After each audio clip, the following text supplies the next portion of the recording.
Everything you know about the dawn of civilization starts in one place. History, we are told, began with Sumer. Sumerians appeared in the historical record fully formed. They had complex mathematics, advanced irrigation, and a vast cosmology.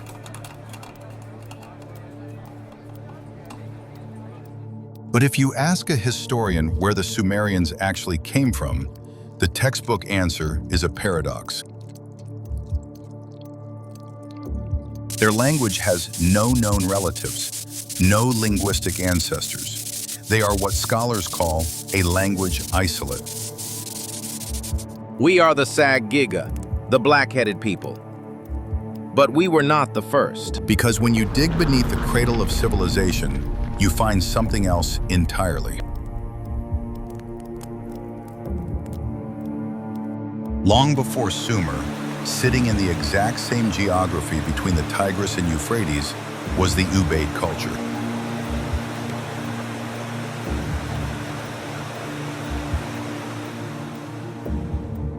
For 1,700 years before the Sumerians, the Ubaid were building, trading, and expanding.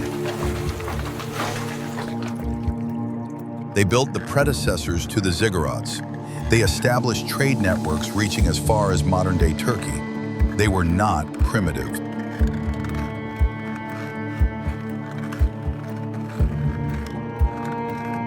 But in 1919, during the first excavations at Tel al-Ubaid, archaeologists pulled something out of the dirt that derailed the entire narrative.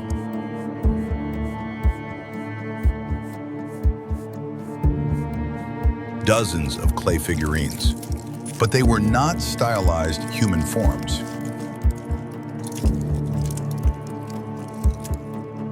They were something else.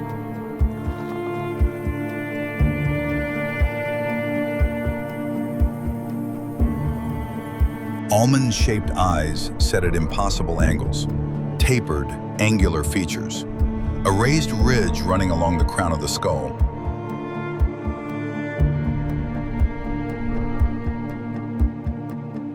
These were not abstract art. They were detailed, deliberate, repeated consistently across multiple sites and generations.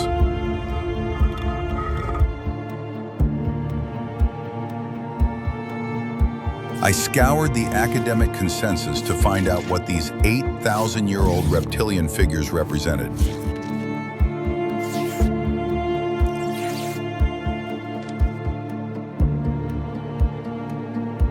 The truth is, we do not know what these represent.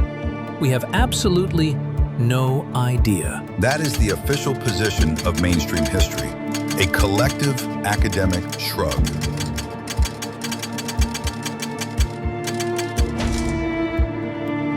But the most unsettling part isn't the reptilian faces. It is the context in which they were found.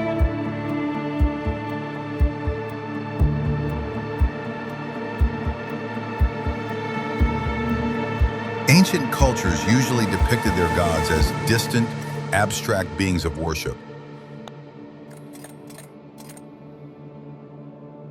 But the Ubaid depicted these reptilian entities in the most intimate, domestic, and human posture imaginable. A mother breastfeeding an infant. What does it mean when a civilization depicts its most sacred, intimate human moment with non-human faces?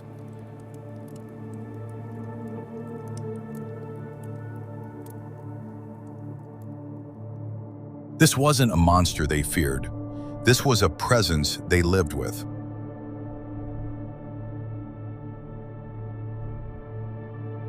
They spent 1,700 years making these figures, and then the Sumerians arrived.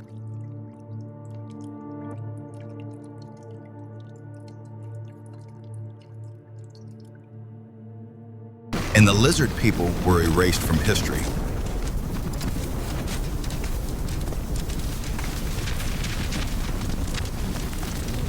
But humanity is a pattern-seeking species, and this visual grammar did not stay buried in Iraq. In Mesoamerica, the Mayan and Aztec gods were not minor figures. They were feathered serpents with elongated skulls.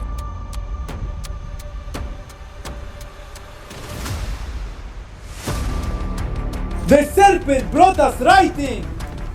The serpent brought us the calendar! Whoa! In Egypt, the right-to-rule civilization was visually coded in serpentine and reptilian imagery, worn directly on the skull of the pharaoh.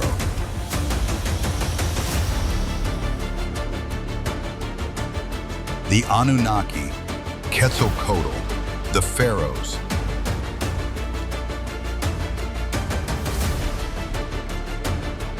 lot by thousands of miles and thousands of years, yet sharing the exact same vocabulary of divine authority.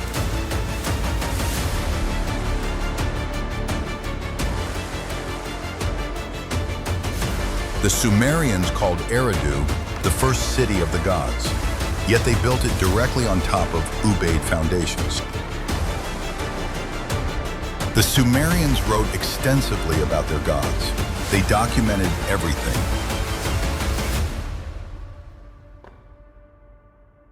Yet nowhere in their vast written record is there a single mention of the beings their predecessors lived with for a millennium. Someone drew a line.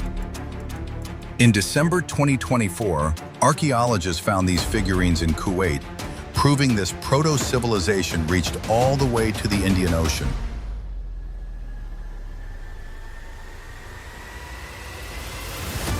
It was a discovery that should have rewritten the origins of civilization, but the media went silent, and the academic conversation simply moved on.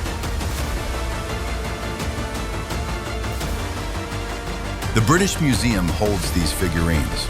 They are catalogued, numbered, available to any researcher, but the funding to investigate them doesn't exist.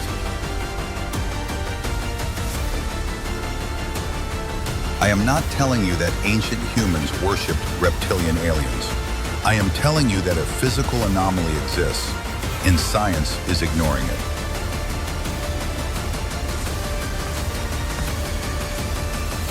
What else is sitting in a drawer somewhere, completely ignored?